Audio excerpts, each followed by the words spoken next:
Selamat datang di webinar 2 dari Berhitung ke Matematika. Perkenalkan, saya Denny Ivanal Hakim dari kelompok keahlian Analisis dan Geometri Fakultas Matematika dan Ilmu Pengetahuan Alam Institut Teknologi Bandung. Kali ini kita akan membahas mengenai sejarah dan bukti elementer teorema isoperimetrik. Sejarah masalah isoperimetrik berawal dari legenda sekitar abad ke-9 sebelum Masehi, yakni mengenai cerita Ratu Dido. Saat itu, Ratu Dido mengungsi ke bagian utara Afrika setelah terjadi pemberontakan di kerajaannya. Kemudian beliau berunding dengan penguasa daerah tersebut untuk meminta lahan yang akan digunakannya dan untuk para pengikutnya. Penguasa daerah memberikan syarat, yakni lahan yang diberikan hanya sebesar tanah yang dibatasi oleh kulit dari seekor lembu. Kemudian Ratu Dido memerintahkan pengikutnya untuk memotong kulit seekor lembu secara tipis, kemudian menyambungkan potongannya, dan selanjutnya membentuk batas tanah berupa lingkaran. Legenda Ratu Dido ini telah diceritakan dan diketahui oleh masyarakat yang hidup di zaman Romawi dan Yunani kuno. Masalah isoperimetrik yang muncul di legenda Ratu Dido ini kemudian diformulasikan kembali oleh matematikawan Yunani kuno yang bernama Zenodorus.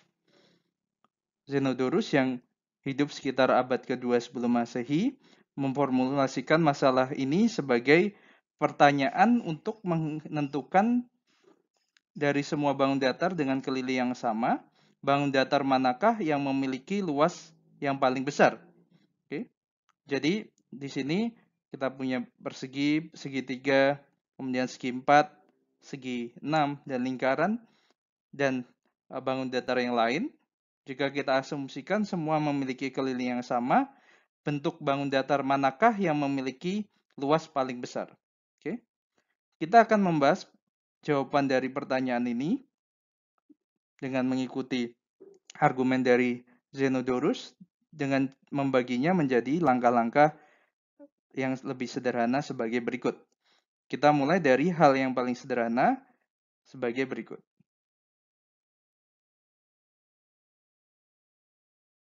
Oke, pertama saya akan mulai dengan kutipan dari George Polya, yakni jika kita tidak dapat menyelesaikan suatu masalah, maka terdapat suatu masalah yang lebih mudah untuk diselesaikan. Temukan masalah yang lebih sederhana itu. Oke. Di awal pertanyaan yang muncul adalah mengenai pemilihan bangun datar yang memiliki keliling yang sama supaya bangun datar yang dipilih memiliki luas terbesar. Masalah ini tentu cukup rumit sebab banyak sekali variasi bangun datar. Oleh karena itu, masalah ini dapat disederhanakan menjadi masalah menentukan persegi panjang dengan luas yang terbesar. Oke, dengan catatan keliling persegi panjang tersebut tetap. Oke, jadi formulasinya, di antara semua persegi panjang dengan keliling yang sama, yang manakah yang memiliki luas terbesar? Oke. Masalah ini dapat dijawab dengan menggunakan penggunaan turunan fungsi untuk menentukan nilai maksimum atau minimum dari suatu fungsi kuadrat. Oke. Kali ini kita akan menggunakan bukti yang lebih sederhana, yakni dengan argumen geometri berikut. Pertama, kita tinjau persegi dengan panjang sisi A. Maka luas persegi ini adalah A kuadrat dan kelilingnya adalah 4A.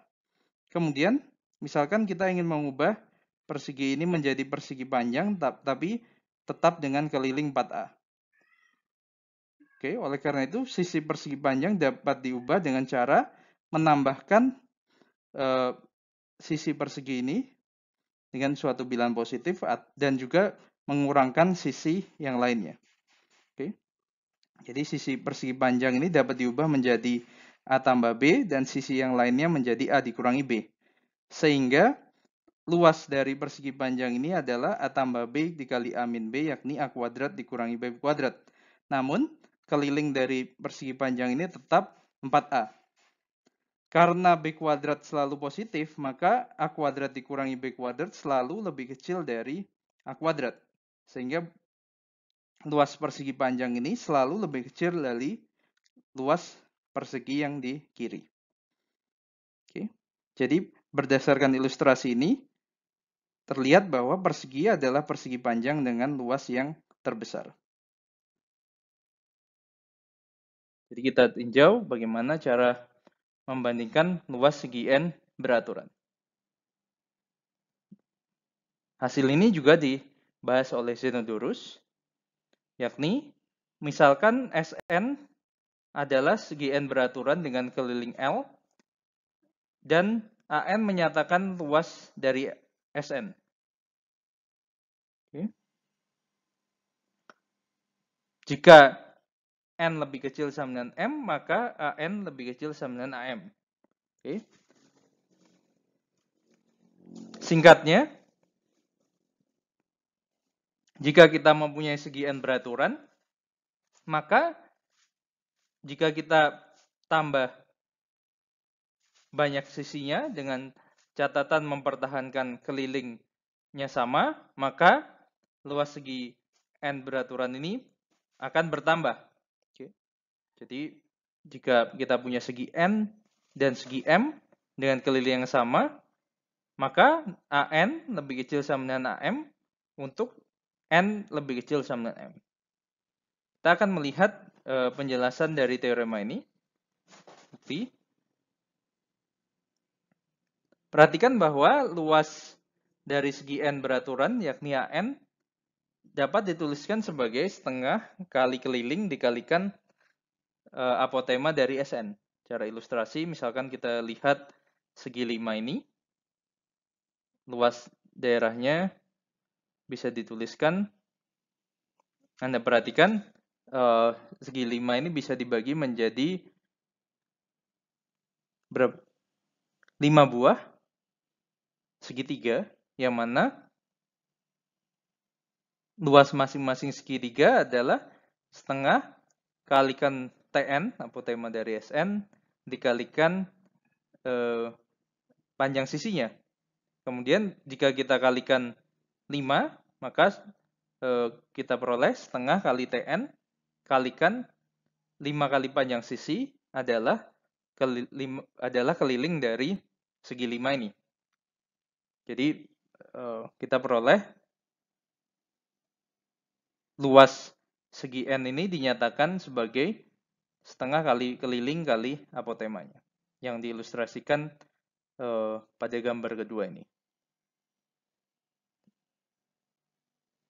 Kemudian jika n lebih kecil sama dengan M, maka Tn akan lebih kecil sama dengan Tm. Oke. Sehingga An akan lebih kecil sama dengan Am. Pertanyaan, mengapa Tn lebih kecil sama dengan Tm? Tentu saja jika kita perbanyak sisi dari segi n, maka dengan catatan kelilingnya tetap, maka panjang masing-masing sisi dari segi n yang diperbanyak akan mengecil, sehingga nilai besaran dari apotemanya akan bertambah. Oke.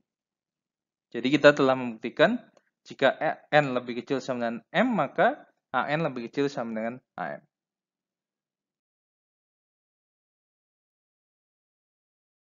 Berikutnya kita juga bisa membandingkan luas segi n beraturan dengan lingkaran. Hasil ini juga diberikan oleh Zenodorus, yakni misalkan Sn tadi adalah segi n beraturan yang mempunyai keliling L dan mempunyai luas An. Kemudian A adalah luas lingkaran dengan keliling L, maka An selalu lebih kecil dari A. Buktinya, misalkan R adalah jari-jari lingkaran, dan Sn aksen adalah perbesaran dari Sn. Jadi kita perbesar segi N, sehingga segi N tersebut memuat lingkaran, dan sisi-sisinya menyinggung lingkaran. Jadi pertama kita mulai dari Sn dengan apotema Tn, kemudian lingkaran dengan jari-jari R, kemudian kita perbesar Sn tadi, supaya memuat lingkaran dan sisi-sisinya menyinggung lingkaran. Oke, sehingga apotema dari SN aksen adalah R. Dan Anda perhatikan bahwa SN aksen adalah perbesaran dari SN. Oleh karena itu, jika kita bandingkan kedua apotemanya, maka kita akan punya R lebih besar dari TN. Atau TN lebih kecil dari R. Kemudian, luas segi N, AN, dihitung sebagai setengah kali L kali TN. Sedangkan luas lingkaran juga dihitung setengah kali keliling kali jari-jarinya. Yakni tadi jari-jari R, kita sudah tunjukkan, R lebih besar dari TN. Sehingga kita peroleh AN lebih kecil dari A. Selanjutnya kita akan membandingkan luas segi N beraturan dengan luas segi N sebarang. Pertama kita mulai dengan N sama dengan 3, yakni segitiga. Misalkan kita tinjau segitiga dengan alas dan keliling yang sama, luas terbesar tercapai ketika segitiga tersebut sama kaki. Ilustrasinya diberikan sebagai berikut. Misalkan alas segitiga adalah AB, kemudian titik A dan titik B kita buat merupakan titik fokus dari suatu elips dan titik yang ketiga terletak pada elips. Oke.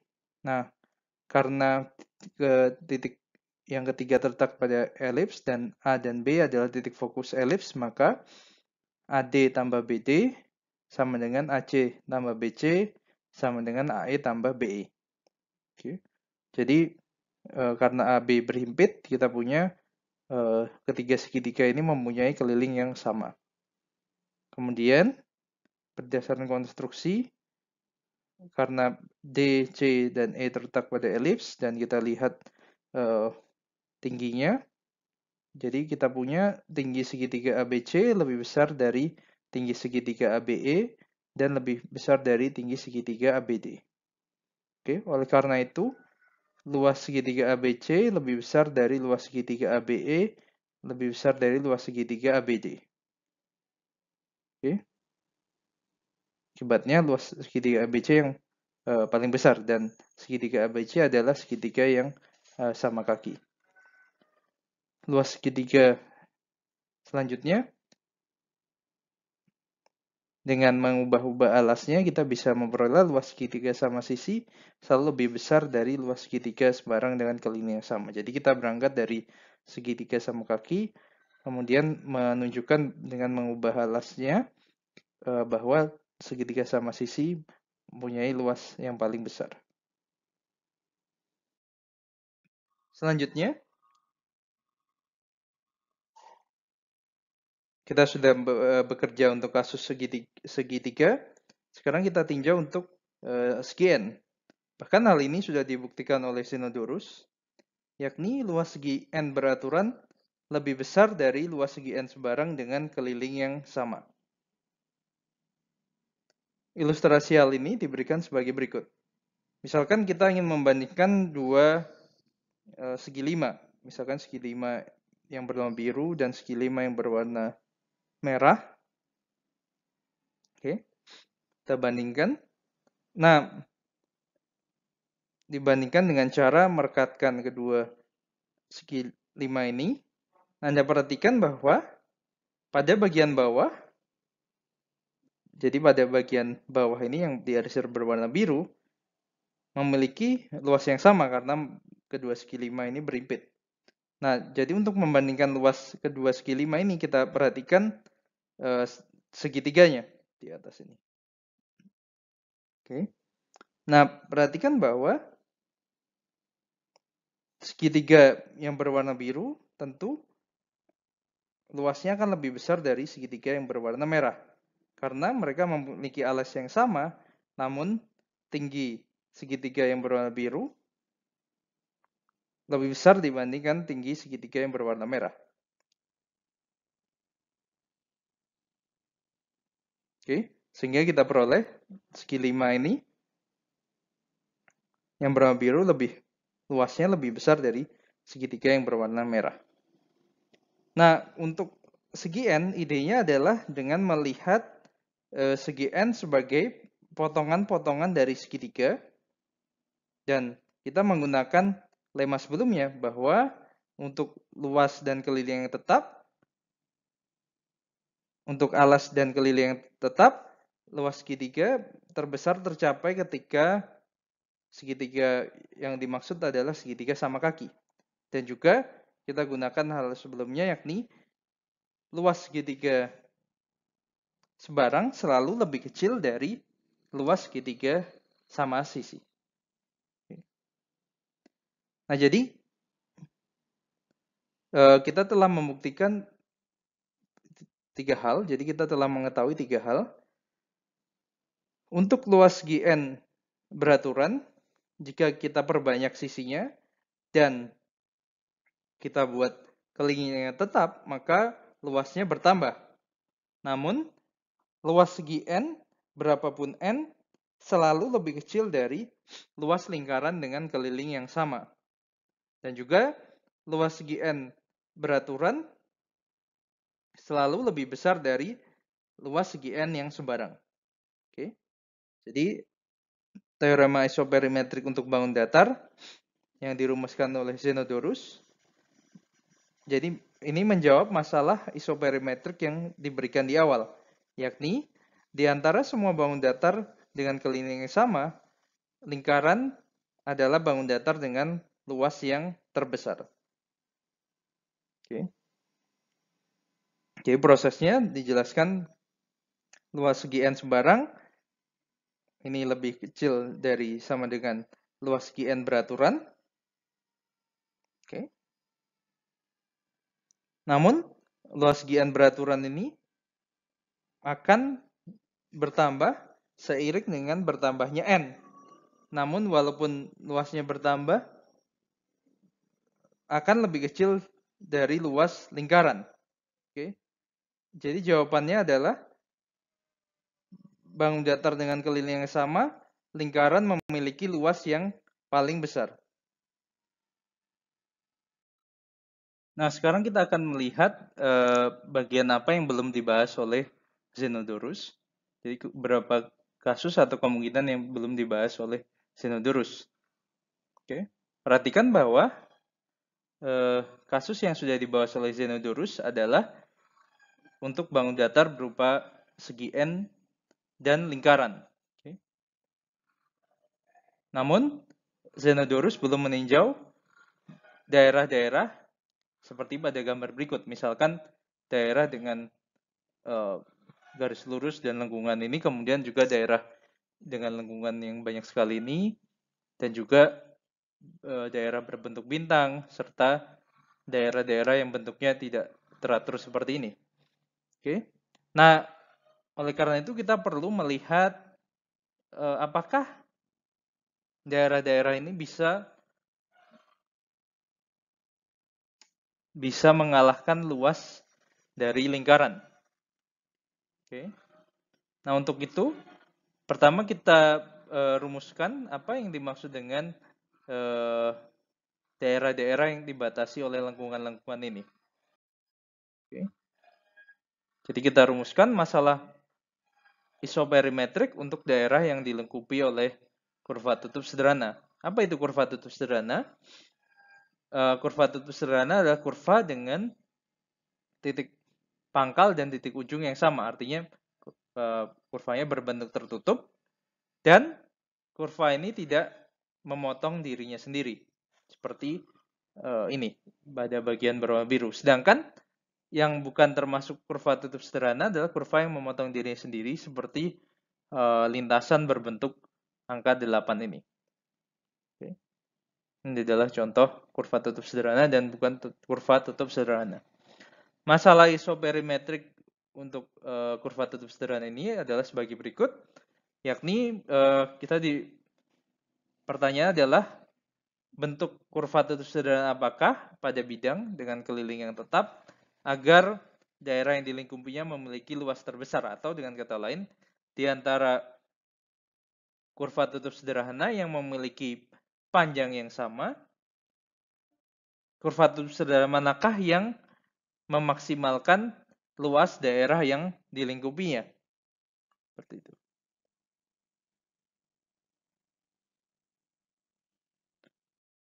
Salah satu jawab masalah isoperimetrik ini diberikan oleh Jakob Steiner sekitar abad ke-19, yakni teorema isoperimetrik untuk daerah yang dilingkupi kurva tutup sederhana.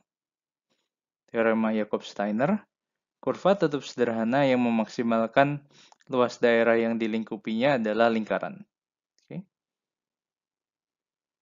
Sebagai catatan, Jakob Steiner membuktikan teorema ini dengan metode yang sekarang dikenal dengan metode simetrisasi Steiner. Pada bagian pertama kita ingin melihat suatu kelas atau suatu pengelompokan dari daerah yang menjadi kandidat dari daerah yang memaksimalkan luas, yakni diberi nama daerah konveks. Oke. Apa itu daerah konveks? Daerah konveks adalah daerah yang dimana jika kita ambil dua titik, maka garis yang menghubungkan kedua titik tersebut selalu berada di dalam daerah. Jadi tidak ada bagian dari garis yang berada di luar daerah. Nah, itu diberi nama daerah yang konveks. Sementara itu, daerah yang bukan konveks adalah kita bisa memilih dua titik sehingga garis yang menghubungkan kedua titik tersebut tidak semuanya berada di daerah. Seperti Anda lihat di sini, contohnya seperti bentuk Pac-Man di sini.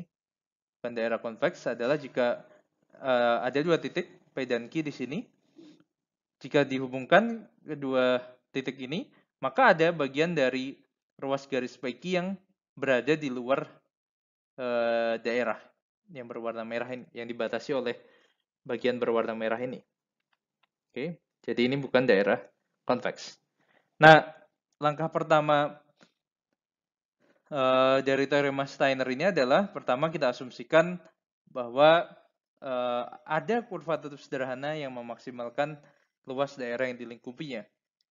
Oke. Kemudian Steiner menunjukkan bahwa daerah yang dilingkupi oleh C haruslah daerah konveks. Mengapa harus daerah konveks? Jika daerah yang dilingkupinya tidak konveks, kita bisa melakukan langkah-langkah berikut. Yang pertama, tinjau misalkan daerah yang tidak konveks di sini. Nah, kemudian ambil garis yang menghubungkan dua titik pada ujung daerah ini, sehingga garis tadi seluruhnya berada di luar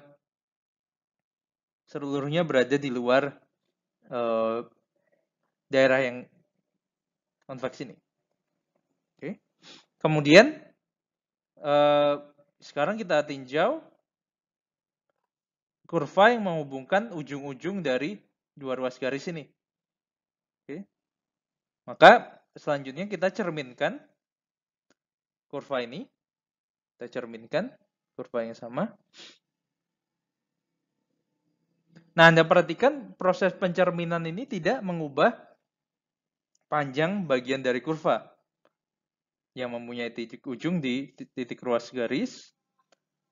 Namun, hasilnya, jadi tadi panjang lengkungan ini tetap, namun luas daerah yang dilingkupi oleh luas yang dilingkupi oleh C ini adalah bertambah di sini. Daerahnya bertambah. Oke. Jadi dengan melakukan ulang-ulang untuk daerah yang tidak konveks, maka kita peroleh daerahnya pastilah konveks. Oke, selanjutnya sekarang kita tinjau suatu garis yang mana membagi kurva menjadi dua bagian yang sama panjang. Artinya kita ambil garis M, sehingga kurva C ini terbagi menjadi dua, yakni kurva C1 dan kurva C2, sehingga panjang C1 sama dengan panjang C2 sama dengan setengah panjang dari C. Oke. C bagi 2, C1 dan C2. Misalkan garis ini dinamakan M. Kemudian, misalkan A1 sebagai luas daerah yang dibatasi oleh garis M dan kurva C1. Kemudian A2 adalah luas daerah yang dibentuk oleh kurva C2 dan garis M. Diilustrasikan berikut. Jadi A1 adalah luas daerah berwarna biru, A2 adalah luas daerah berwarna oranye. Oke, selanjutnya kita ingin membahas nilai A1 dengan A2. Caranya seperti apa? Kita coba cerminkan C1 terhadap garis M. Jadi kita bandingkan tadi A1 dan A2. Setelah pencerminan ini dapat dibandingkan bahwa A1 lebih besar sama dengan A2. Oke. Oleh karena itu, kita ganti kurva C2 dengan hasil pencerminan C1 terhadap M.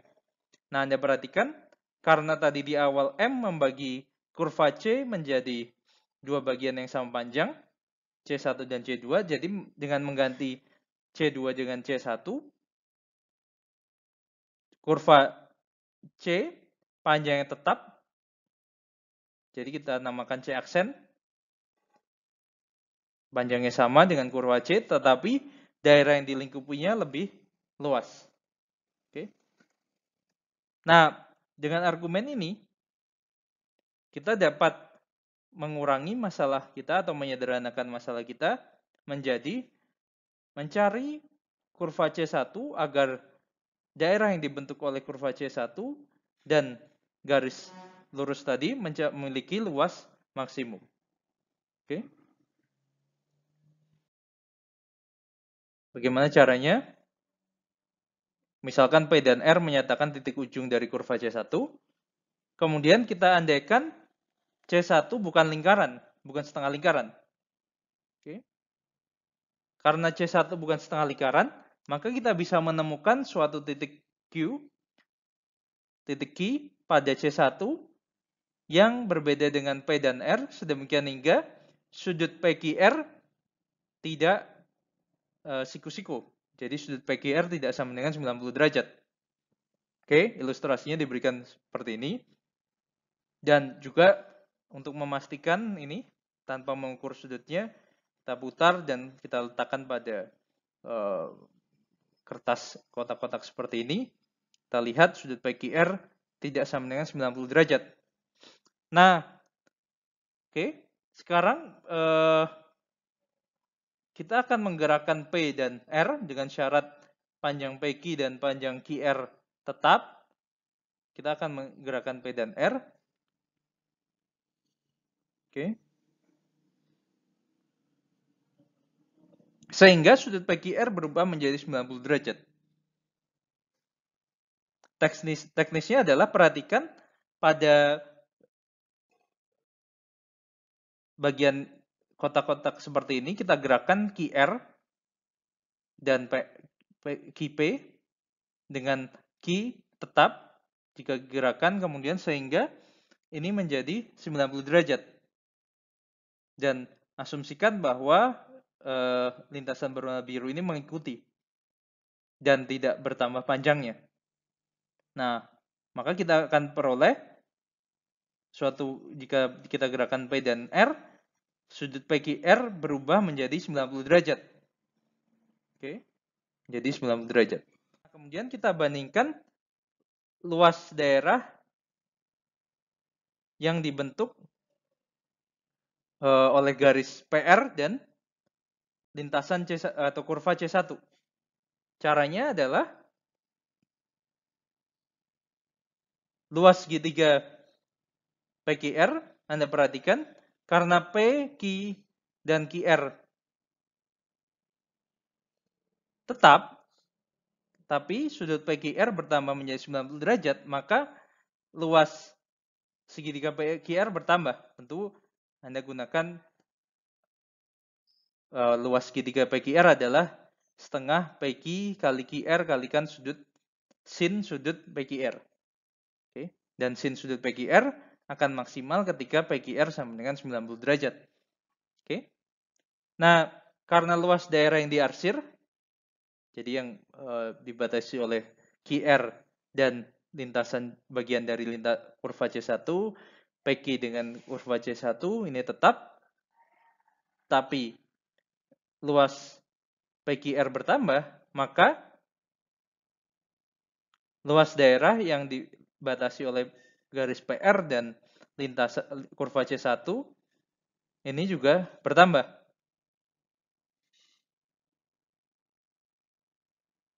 Hal ini bertentangan dengan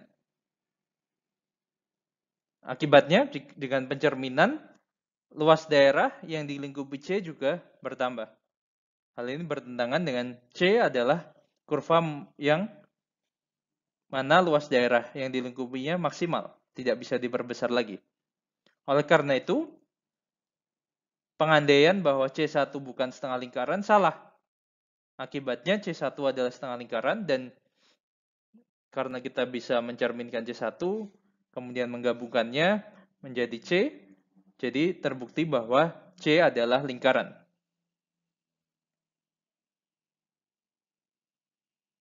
Nah, jadi teorema Steiner ini sudah terbukti, yakni lingkaran adalah kurva yang memaksimalkan luas daerah yang dilingkupinya. Sebagai penutup, kita ingin meringkas apa saja yang sudah dibahas, yakni pertama, dari kita telah membahas hasil dari Zenodorus, yakni semua bangun datar yang memiliki keliling yang sama, lingkaran adalah bangun datar dengan luas yang terbesar. Kemudian hasil dari Steiner, yakni di antara semua kurva tutup sederhana yang panjangnya sama, kurva tutup sederhana yang memaksimalkan luas daerah yang dilingkupinya adalah lingkaran. Nah, jadi kita telah mempunyai dua hal ini. Nah, tapi di sini belum muncul hubungan secara kuantitatif antara panjang kurva tutup sederhana C dengan luas daerah yang dilingkupinya. Jadi artinya hubungan antara keliling tadi bangun datar dengan luas daerah yang dilingkupinya. Belum ada hubungan secara kuantitatif. Nah, hubungan ini diberikan sebagai teorema isoperimetrik atau ketasaman isoperimetrik, yakni jika C adalah kurva tutup sederhana pada bidang dengan keliling L dan A adalah luas daerah yang dilingkupi oleh C, maka hubungan A dan L adalah A selalu lebih kecil atau sama dengan L kuadrat dibagi 4pi. Dan ingat kembali, jika kita punya lingkaran dengan jari-jari R, maka luasnya sama dengan pi R kuadrat, kemudian kelilingnya sama dengan 2pi R. Jika kita substitusi A sama dengan pi R kuadrat dan L sama dengan 2pi R, maka kita peroleh pi R kuadrat sama dengan pi R kuadrat. Ruas kiri sama dengan pi R kuadrat, ruas kanan adalah 2pi R dalam kurung dikuadratkan sama dengan 4pi kuadrat R kuadrat dibagi 4pi, yakni pi R kuadrat. Jadi kesamaan terjadi jika dan jika C adalah lingkaran. Nah, teorema terakhir ini adalah teorema atau formulasi modern dari masalah isoperimetrik yang mana buktinya menggunakan beberapa pengetahuan matematika tentang kalkulus dan juga tentang geometri diferensial. Yang jika pembaca tertarik bisa mendalami teorema ini. Baik, sekian presentasi dari saya. Terima kasih atas perhatiannya.